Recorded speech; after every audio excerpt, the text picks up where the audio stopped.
When Kate Middleton married Prince William, she took her place on the global stage. Overnight, she became one of the biggest stars of the most famous family in the world. Then just over 2 years after marrying the future King of England, the Duchess of Cambridge swiftly cemented her own place in royal history, giving birth to their first child and third in line to the throne, Prince George Alexander Louis. He's got a good pair of lungs on him, that's for sure. He's a big boy, he's quite heavy. And only 18 months after the birth of their first child, news broke around the world of another addition to the royal household. I'm going to become uncle again for the second time, hopefully. So, yeah, it's very exciting news. As the countdown begins for baby number 2, those select few with the inside track on the royal family reveal what impact this new addition will have on Kate and William as parents and modern royals. New parents inside the royal family are given an awful lot of latitude, more than you might think. How will these high-profile, hands-on parents cope with 2 young children to look after?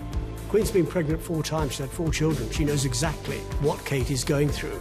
It's a time that is incredibly challenging. You are juggling so many different things, but particularly if you're the Duke and Duchess of Cambridge. Let's face it, this is the most photographed, famous royal couple in the world. I think if they still feel under siege at Kensington Palace, we will see them more and more living in their very big house in the country that the Queen has given them. And what clues lie in the past that may well determine the royal future for their child? In many cases, some of the greatest monarchs in British history were never supposed to wear the crown.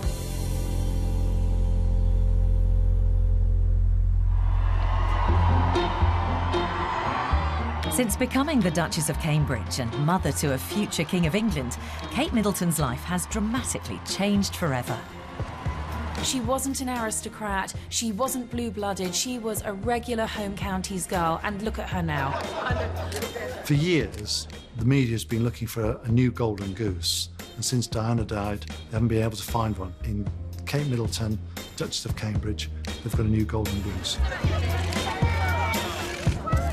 The royal family don't see themselves as celebrities. That's not how they class themselves. And it's very interesting at an A-list event in Hollywood where William and Kate were, when you see genuine A-list celebrities queuing up to speak to William and Kate.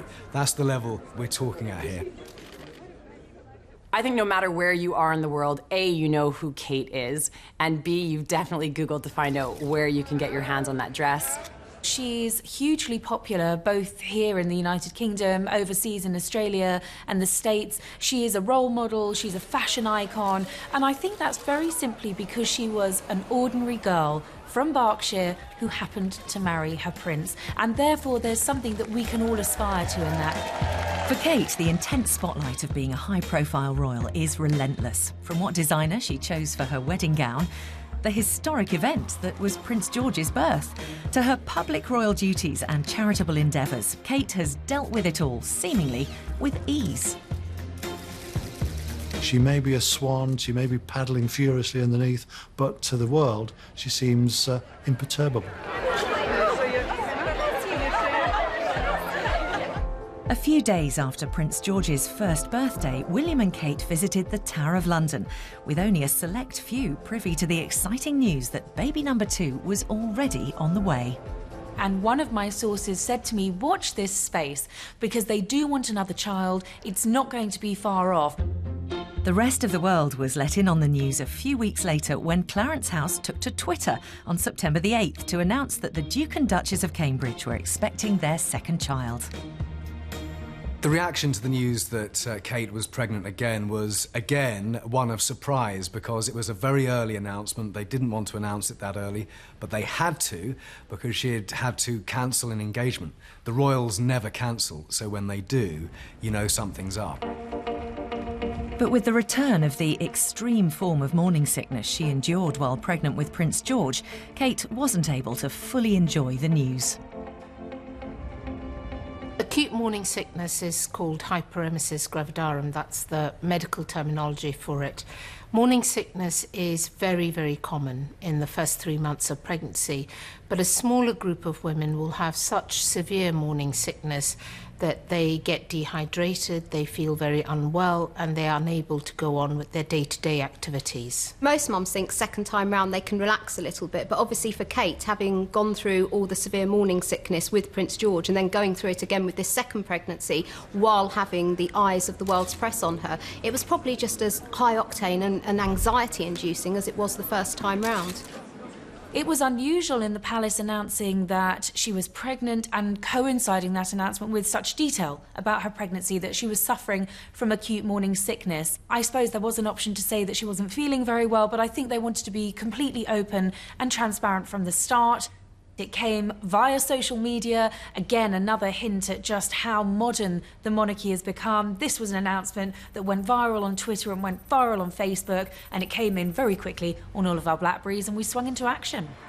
In fact, such was the severity of her morning sickness that Kate reluctantly relinquished her royal duties. There were a handful of events that the Duchess had to miss. In fact, there were a few engagements with charities, which the Duchess was really very sad and very disappointed to have missed, but there was just no way that she was going to be able to go. This wasn't just a case of slight nausea. Some of the symptoms of acute morning sickness are throwing up, the vomiting, but there's also the constant nausea, and unfortunately the vomiting is unpredictable. This makes it difficult for women to go about their day-to-day activities, especially if it takes them outside of their home environment. It was while I was here at school that I realised my love of sport. Sport has been a huge part of my life. But her love for sport and sporting causes had to take a backseat too, and that meant missing the opening of Prince Harry's Invictus Games in the summer of 2014. Yeah, in all seriousness, I hope my sister-in-law gets better soon. Last time I saw her, she was okay, feeling pretty poorly, but I think that's to be expected. Luckily, I'm not a woman, so I don't have to go through that. Yeah, it's a pretty horrible thing to have to go through. She's the person you want on the list when any sporting event's happening. For sports aid on the Olympic grounds when she went down 3 months after giving birth, there she was in these skinny jeans, a striped t-shirt and 6-inch wedge heels, and she was just giving it a go on the volleyball court and completely fit in. She will have been gutted to miss the Invictus Games. The royals don't cancel. They never cancel. It's the one thing you can guarantee. So for her to have to pull out of that event, she would have been really upset. In fact, so severe was Kate's morning sickness that she was forced to cancel a trip to Malta, with William taking her place. And that trip was set to be her most important personal engagement since becoming the Duchess of Cambridge. It wasn't just any overseas trip, it was her first official solo engagement on behalf of the Queen, and she was, I was told by a royal source, devastated not to have been able to have gone. Queen's been pregnant 4 times, she's had 4 children. She knows exactly what Kate is going through. We shouldn't sort of decry her because she's been suffering so badly and she's had to miss engagements. I mean, the people who were expecting a visit from her are disappointed, yes, and that will be made up to them in the fullness of time.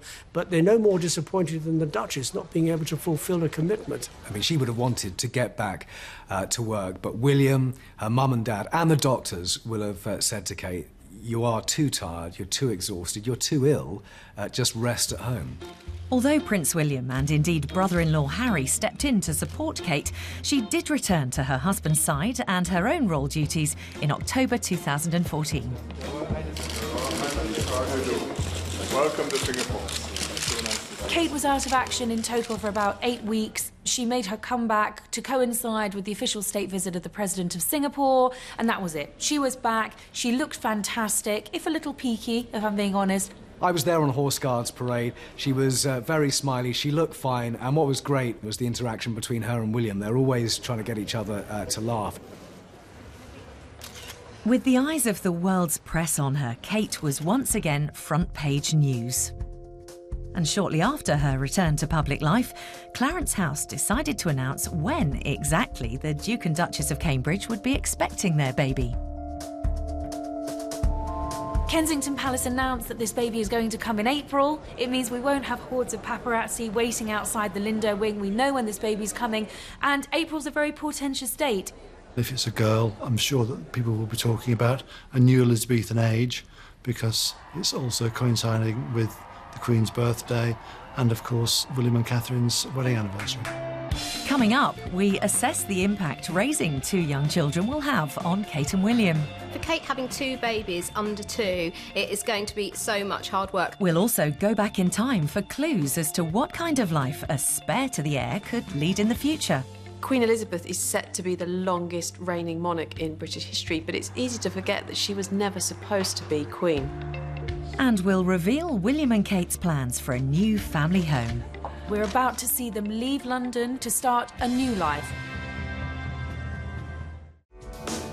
From the moment that William and Kate announced they were getting married, they made no secret of the fact that they couldn't wait to start a family. I think we'll take it one step at a time. We'll sort of get over the marriage thing first and then maybe look at the kids. But obviously, you know, we want a family, so, you know, we'll have to start thinking about that. But with Prince George only a year old, few could have predicted they'd have their second child so soon. I have to admit, even I was taken by surprise that the announcement came as quickly as it did. And perhaps Prince George is in for the biggest surprise of all. Kate's obviously going to have her hands full with this second baby, but what about little George? He has absolutely been the centre of their world for so long, and of course being the first grandchild of the Middleton family. So I think, you know, there's going to be every chance he's going to have to take a back seat for a little while when this new baby comes along, and it will of course change the dynamics of the family. When news broke that baby number 2 was on its way, there was initially some concern for Kate's physical state, having another child so soon after Prince George. We generally advise women who are fit and well nourished that they can consider having a pregnancy after 6 months to a year. But such a close gap between babies will certainly have an effect on Kate and William as parents. So for the next couple of years, Kate and William have totally got their work cut out for them, and it will probably seem to them like every time they just get out of one stage, be that sleepless nights or teething, then they're going to have another child going through exactly the same thing. And of course, it's not just going to be with the newborn. Prince George is still very, very young. He's going to be going through the terrible twos. They're going to be dealing with tantrums and all kinds of things. With both William and Kate having siblings so close in age, was it always on the cards they'd follow in their family's footsteps? Well, I was told that Kate particularly wanted there to be a very small gap between George and his sibling. There's only a year between Kate and Pippa, and then another year between Pippa and James. And similarly, with William and Harry, it's only 2 years between them. If you look at a royal couple, they tend to have their children close together, quite simply so that they have that family time, they have that nesting time, and then they're back at work. And of course, this is no ordinary second-born. When Prince George of Cambridge was born on the 22nd of July 2013, another chapter in royal history was made. A new heir to the British throne had arrived. He's absolutely beautiful. They're both doing really well, and we're so thrilled. It's marvellous, thank you. Absolutely. You wait and see. You'll see in a minute. It's got her look, thankfully. No. So how can you prepare your child for this? You know, you've got this one little boy who you look at him and you know that one day he is going to be king, and then you've got the other child who is going to have much less responsibility. Now, it could work either way. You could be, you know, very glad that this isn't heaped upon the shoulders of the second child. When Diana was looking after William and Harry, she always made it clear to both of them that they were equal, that William wasn't different in any way to Harry, even though she did treat him differently. She was far more conscious that he was going to be the future king, far more ready to take him to hospitals, to homeless centres and so on, and allow Harry just to have rather more latitude than his big brother. There was no favouritism at all, and this is why they adored their mother, why they don't have anything bad to say about their mother, and why Diana always referred to them as my boys rather than my boy. But will George and his sibling be as close despite their different royal destinies? They will always be treated the same as Prince George, treated with love, treated with kindness, and treated with equality. But the simple fact in history and in the succession is that this child will fall beneath Prince George in that lineage. Like his uncle Prince Harry, this new baby by birthright is not likely to ever be king or queen. But that hasn't always been the case.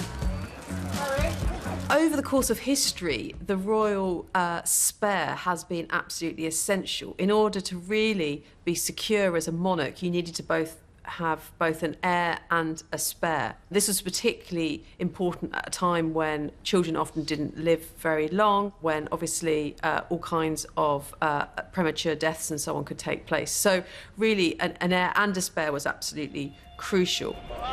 And history has also pointed to a cheekier and more mischievous set of royal second-borns. When you think about people like Prince Harry and Princess Margaret, that there has been a sort of fun-loving spirit that has characterised the royal spares in those cases.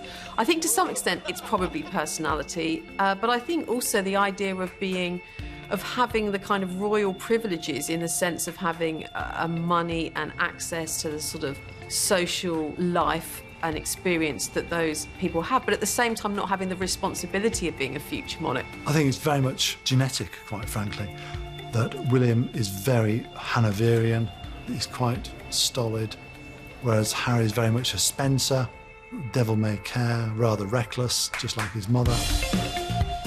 And William is far more dutiful, far more sensible, far more down-to-earth. Also, it is the way that brothers of that type interact. Research generally suggests that parents do approach things differently with baby number 2. They don't have that first-time mum or dad anxiety syndrome. They're generally much more laid back. They will leave the baby to cry for that little bit longer. They won't be so obsessed with changing a nappy every single hour or holding the baby up and sniffing its bottom every 5 minutes to check it hasn't done something. So parents can be lulled into a really false sense of security when they've already had one baby and then there's another one on the way. If they've had a really, really easy time first time round, they normally expect that number 2 will be the same. Now, obviously, we don't know the intricacies of Prince George's character, but if they have had a really good, easy time with him, and if he's been a good sleeper, hasn't cried much, they'll probably be expecting the same with their second baby. And who knows, they could be in for a huge shock if number 2 has a completely different personality. The bond between siblings can be complicated. Of course, brothers and sisters are likely to be close and look out for one another. But for those siblings raised close in age, hierarchy and a fierce desire to be the most successful often comes hand in hand with their relationship. So what happens when one is destined to be ruler and the other the spare? I suppose if we go right back into the 12th century, we've got the rivalry among the sons of Henry II. So Richard the Lionheart, King John, their elder brother, Prince Henry, who was actually killed in campaign against his brothers. So there was a real rivalry there. William and Harry are huge rivals. I mean, they're on the polo field. It used to drive William mad that Harry, at a younger age, was a better horseman, better shot, and at the same time, Harry always deferred to William because he was the older brother. William and Harry have always had a bond. With youngsters, where there is a 2-year age difference, they're close almost from the word go, because as William grew out of his toys, then Harry would take them over. And as they grew up, they became closer because the age difference was only 2 years. So I think that was one of the contributing factors that made them so close. And of course, the Duchess of Cambridge herself grew up with a sister just 20 months younger than her.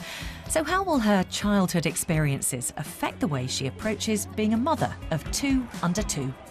They speak every day, they spend a lot of time together, they see each other all the time. Pippa's very involved in George's life, so you've got a really strong sibling link, and that is absolutely what Kate will want George to have with his sibling.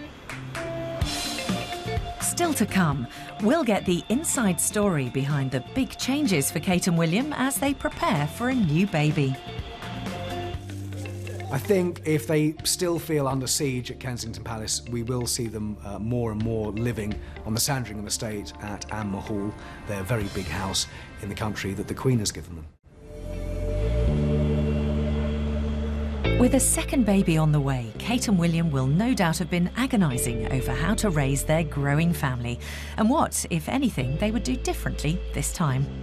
Parenting is almost like a competitive sport these days. Parents cannot do right for doing wrong. Somebody is always going to be judging you, be that other parents, be it the authors of books on parenting. And so if you're in the royal family and you've got the eyes of the world on you, that pressure must be absolutely magnified 100 times. So for the next couple of years, Kate and William have totally got their work cut out for them, and it will probably seem to them like every time they just get out of one stage, be that sleepless nights or teething, then they're going to have another child going through exactly the same thing. And of course, it's not just going to be with the newborn. Prince George is still very, very young. He's going to be going through the terrible twos. They're going to be dealing with tantrums and all kinds of things. Kate found being with George on her own and not having a full-time nanny or a maternity nurse very hard work. You remember they went back to the Middletons, and William and Kate wanted to be hands-on parents. Well, they did it until September, and then they recruited a nanny, and apparently this time round, one of the first appointments is going to be a maternity nurse. I think despite their good intentions first time round, Kate and William did soon realise that they couldn't hold down their jobs and also care full-time for their child. And I think this time round perhaps they will cut themselves a little bit of slack and not want to be quite so hands-on as they so desperately wanted to be with baby George, because at the end of the day they are going to have 2 children under 2 and they are going to need help. And like many parents, Kate and William will turn to their families for a helping hand too. Mummy and Daddy Middleton are absolutely crucial to this whole story, going, way back 10 years and all through the courtship of William and Kate. And they are, Carol is very involved in the upbringing of George and looking after her eldest daughter, Kate, when she was ill again with this extreme morning sickness. And for many weeks, Kate was at home in Berkshire with Mum and Dad, and Grandma Middleton was taking up the strain there. I think she's going to want the security of having her mum and dad around, but also I think this is all about the normality that she wants for her children as well. One of the things that enables William and Kate to be so ordinary is the presence of the Middletons in their lives. Carol is a regular through those iron gates of Kensington Palace. She whizzes through in her Land Rover. There's no security because everyone knows her, and she turns up to help with bedtime, with bath time. She is absolutely indispensable. She was from the very start when William and Kate moved into the Middletons' house, the Manor, for those early weeks of George's life. And of course, it was to Carol that Kate went when she was so poorly. She didn't want to face the world. She didn't want to be in a palace on her own while William was studying for his new job. She wanted to be with Mum. And I think that's very special. I think it's wonderful that she's been allowed to do it, that the courtiers haven't stood in her way, and that she can go home, not be photographed, and actually just be Kate. Pregnant Kate being looked after by Mum.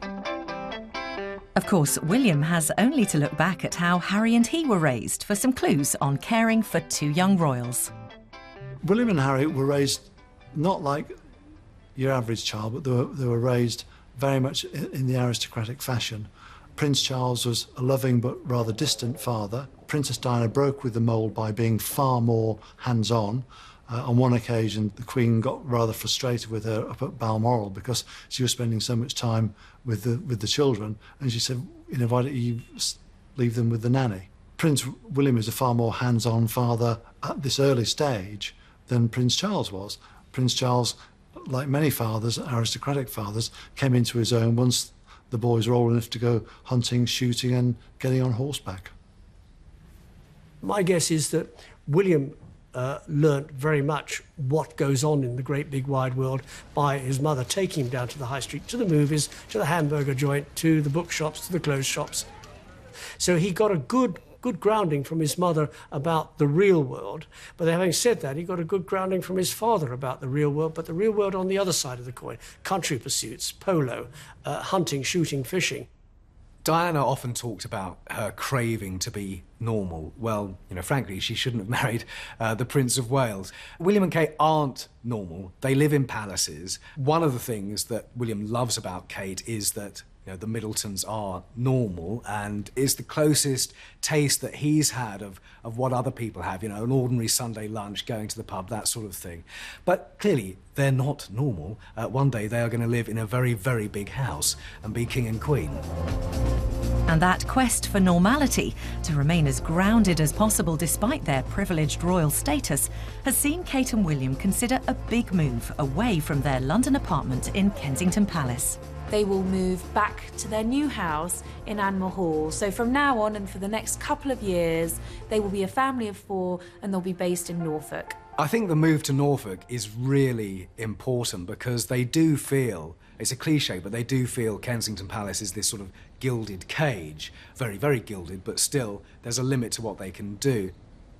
I know that the one thing that Duke and Duchess really want is to be ordinary. They want to be normal. Behind the walls of Kensington Palace, however, is a team of staff.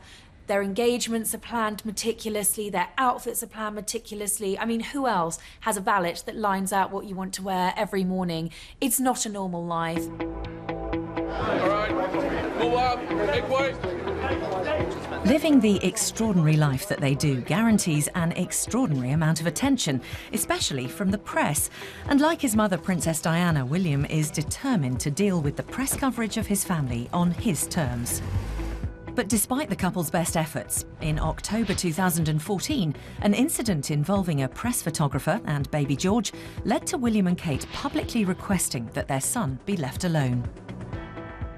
My feeling about invasion of privacy is quite strong, and I believe in it. We don't have privacy laws in the United Kingdom. They have them in other parts of the world. I think when you have a baby being stalked at the age of 1, that is obscene. It's really indecent. And quite frankly, the baby and the nanny deserve a certain amount of privacy. There are those who say, well, if they don't like it, go and walk in the gardens of Buckingham Palace. I mean, that's a fatuous comment to make. And I think the photographer in question should be seriously wrapped over the knuckles. The significant change that's happened in the royal family over the last few years has been the fact that Prince William has been far more ready to go to law than his father, Prince Charles. And the old adage, never complain, never explain, has now been jettisoned by Prince William. He's far more hands-on, he's far more prepared to come out fighting for his family and for his wife's privacy. They're not going to have intrusion. They're not going to have their child sort of having to stick behind a wall just because there are photographers out there who are greedy. Privacy is very difficult, especially when you go for walks in public parks, and that's part of the tension at the moment between the royal family and the media, particularly the foreign media, which is printing many more paparazzi shots than the British media is. So the move to Norfolk, the job with the Heir ambulance, the big house on the Sandringham estate that the Queen has gifted to them, and Mahal, that's all part of trying to be normal. As Kate and William seek to protect their family's privacy, away from prying eyes, the work of raising 2 young royals will begin in a time-honoured fashion. Back in history, the royal heir and the spare would have quite different potential programmes of education. And certainly really up until the Renaissance, up until the 16th century, really the royal heir was all about training for war, for military successes. And it was really in the 16th century, particularly in the works of the great humanist Erasmus, that the education of a Christian prince became to be seen as very important. First and foremost, we've got a knock-on-the-head change. The royal family don't change, they evolve. They've been evolving for 1,000 years. We've got 1,000 years of history of the British monarchy.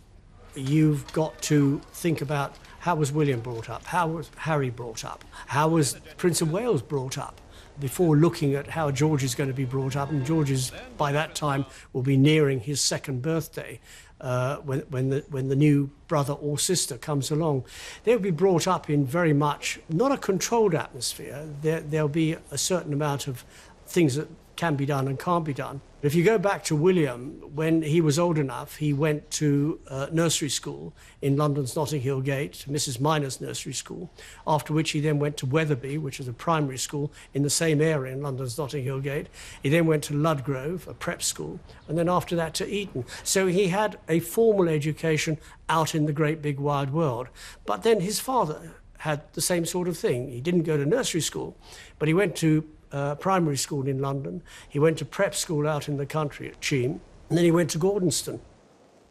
Traditionally, royal siblings are treated differently. I always remember being told by a relative of the Queen that Prince William would be treated to tea at Clarence House with the Queen Mother because he was the heir. Sadly, it never happened for Harry. Harry was the spare, and he didn't have perhaps the same treatment all the time as William, so Harry got left out quite a lot of the time. The whole point about William and Harry's upbringing is that William was conscious that he was going to become king. And let's face it, his brother, Harry, was very keen to remind him of that, because on one occasion, William said, "Oh, I want to be a policeman and look after Mummy." And Harry said, "No, you can't. You've got to be king." Both Prince William and Prince Harry have had very long, successful military careers. Again, they followed in royal footsteps. Charles, Andrew, the Duke of Edinburgh all had military careers, and it's likely that Prince George will too. But actually, if you look at William and Harry's military careers, they've been very different. Prince William, from an early stage, affiliated himself with the RAF. Prince Harry, being the spare, was able to actually get to the front line, and he went not once but twice to Afghanistan to fight for his queen and his country. If the guys who are doing the same job as us are being shot at on the ground, then I don't think there's anything wrong with us being shot at as well. And yeah, people back home will have issues with that, but we're not special. The guys out there are, simple as that. The heir to the throne, when he's ever been in the military, whether it's the Duke of Windsor or whether it's Prince Charles, they've always been treated with kid gloves. William was genuinely angry that he wasn't allowed to serve in Afghanistan, and Harry, as the spare, was allowed to go. William genuinely thought, you know, I can go there, I should be able to go there, but he's just too close to the throne. There is a bit of jealousy, not just the fact that I get to fly this, but obviously he'd love to be out here, and I don't see why, to be honest with you, I don't see why he couldn't. William's desire to lead a normal life does have its limitations, but for Harry, the birth of baby number 2 gives him even more freedom in how he lives his life. And of course, with that growing family, your prospects of becoming king reduced, don't they? Great. Harry genuinely is delighted that he's moving down the batting order. He'll be 5th in line for the throne when the new baby is born. He can see what the pressure, the expectation, the waiting does to people. He's seen it with his father. He's seeing it now with William, who, you know, does have a heavier burden on his shoulders, destiny or history or whatever you want to call it. Harry doesn't have that. I think William's come to terms with it now, and he feels he can, you know, make his own space and do his own thing. Harry, of course, has got much more freedom to do that. But if history has shown us anything, it's that royal futures are never set in stone. In the past, if you think about Prince Arthur, the oldest son of Henry VII, he dies, and actually it's his brother, the much more charismatic Henry VIII, who succeeds him, and who, of course, isn't supposed to have been king again, but, of course, had a huge impact on history. I mean, is one of the most sort of infamous monarchs. Royal history isn't always set in stone. Things don't always work out how they're expected to. When Edward VIII abdicated, his brother found himself in an unprecedented and very unexpected position, and that position was quite simply he would be the next King of England. Why does the spare matter? Well, just look at history. Some of our greatest monarchs, both Elizabeths, Victoria, Henry VIII, none of them were meant to take the throne. They were all way down the line of succession, but then fate played its hand. Coming up, we look at who the big money winners are likely to be from the birth of baby number 2. We were very surprised at the interest and how many people actually wanted to get hold of something very similar to what George was wearing. In stores, we were getting calls from all over the world, even from like Spain, Japan, everywhere. And we thought, oh my goodness, the actual future King of England's wearing the shoes from us.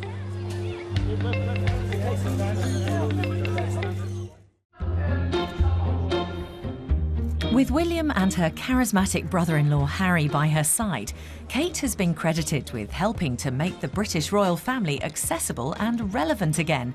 So it's no surprise that since she became the Duchess of Cambridge, the world has literally been buying into Kate Middleton. We all know that Kate loves the high street fashion brands, and one of them in particular is Reiss. And since we've seen her wearing so much Reiss, that's actually contributed to them opening across the US. I think we've seen it time and time again that Kate's fashion sells out in seconds. The blue and white wrap dress that she wore in Australia sold out in 8 minutes. I think no matter where you are in the world, you are definitely looking out for Kate. You want to know what she's wearing, where she bought it from, and if in fact you can get your hands on it. Coming from Canada, I know that blog posts to magazines, anywhere you can kind of find that information, they'll be letting you know what Kate wore most recently and giving you examples of where you can find it. Kate's clothes, of course, are always of interest, and she does the yummy mummy look very, very well. When she's off duty, we're used to seeing her in her skinny jeans and her little pumps and sweaters, and that's a look that everybody can copy and everybody can emulate, and again, that's part of her huge appeal. With baby number 2 on the way now, all eyes in the fashion industry, from the stylists to the brands to the people that are getting on the websites to pick up these items. They're just watching what Kate is putting baby George in and what number 2 is going to be wearing, because that's what people want to get their hands on, that's what brands want to be selling, and that's what stylists want to be creating. What's been really interesting is the outfits that she's worn in her early pregnancy have been far racier than anything she wore when she was pregnant with Prince George. We've seen shorter hemlines, we've seen splashes of colour, we've seen lower necklines, quite daring outfits for a pregnant Duchess, and I think that's great. No doubt George is a trendsetter, just like his mum. Dad, not so much. But there are entire Twitter feeds based on what Kate's wearing and what George are wearing, and newspaper websites will, within seconds match up the outfit that he's got and where you can buy it for X amount. When the new family went on their first overseas trip together to visit the Commonwealth countries of Australia and New Zealand in April 2014, it was baby George who stole the show. William and Kate are box office, but there was one star of the royal trip down under in April, and that, of course, was George. I was in a very wet and windy Wellington when Kate carried him down the steps from the aeroplane there. And he's very cute. And the grumpier he gets, the cuter he gets. That first outing in Australia cemented their position as a trend-setting all-star family, with George's presence in particular giving baby fashion and retail brands a welcome boost in sales. I think the appeal with baby George is that when we look at his outfits, although he's dressed in a kind of traditional royal baby way, he's also really, really accessible. So we can look at his little shirt and his little blue shorts, and we know we can buy something very, very similar. This is a similar jumper to the one that we made for George. Obviously, this is for a little boy called Jack. We were very surprised at the interest and how many people actually wanted to get hold of something very similar to what George was wearing. With maternity brands eagerly awaiting Kate's next fashion move and older brother George already a trend-setting toddler, baby number 2 has big shoes to fill in the style stakes. We almost couldn't believe it when we saw that he was wearing the shoes. Then we felt really excited, and it was a huge buzz all around all of the shops. So all of us were so excited, and we thought, oh my goodness, the actual future King of England's wearing the shoes from us. We couldn't actually keep up with demands at first. We sold out almost immediately online once he was pictured wearing it.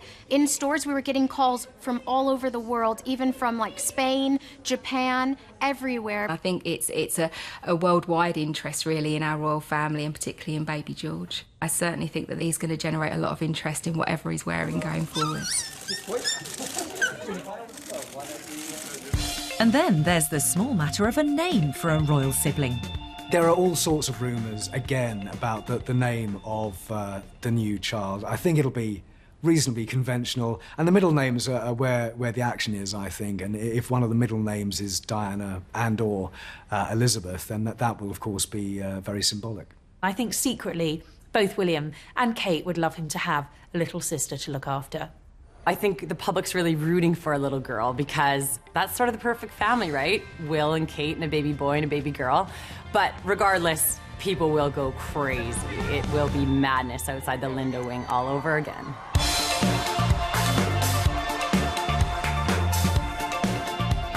Kate and William's role as parents is undoubtedly helping to push the boundaries of what it means to be a modern family in a royal household.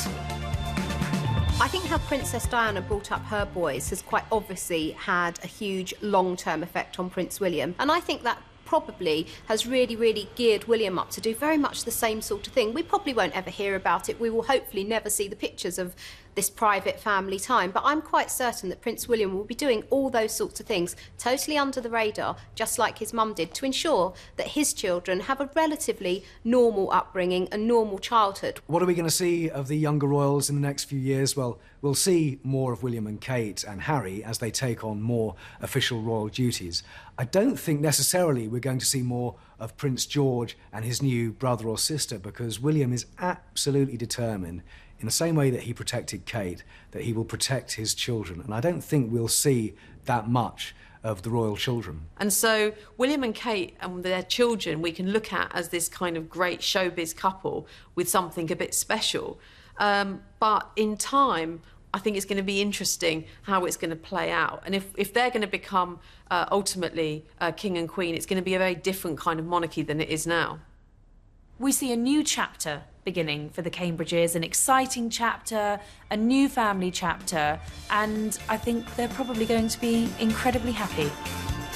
In the last 5 years, Kate has gone from being a single young woman to the wife of the future King of England and mother to the third in line to the throne. It has been a whirlwind for Kate, but she has taken on more and more, and she can do it. She's a natural at doing it.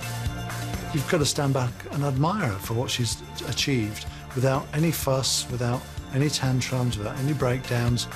From celebrating the milestone of Prince George's first birthday to announcing their second pregnancy and turning 33, Kate Middleton has grown into her role as a global ambassador, a style icon, and a modern mum admired the world over. With Kate, very quickly, once she moved into the royal family and she established her own style and her own personality, comparisons with Diana fell away. And although this new baby is not likely to have as important a royal position as older brother George, he or she will mean the world to Kate. And her role as mum and matriarch will be crucial in helping to redefine the British monarchy in the 21st century, cementing their place as the world's most famous of families for many years to come.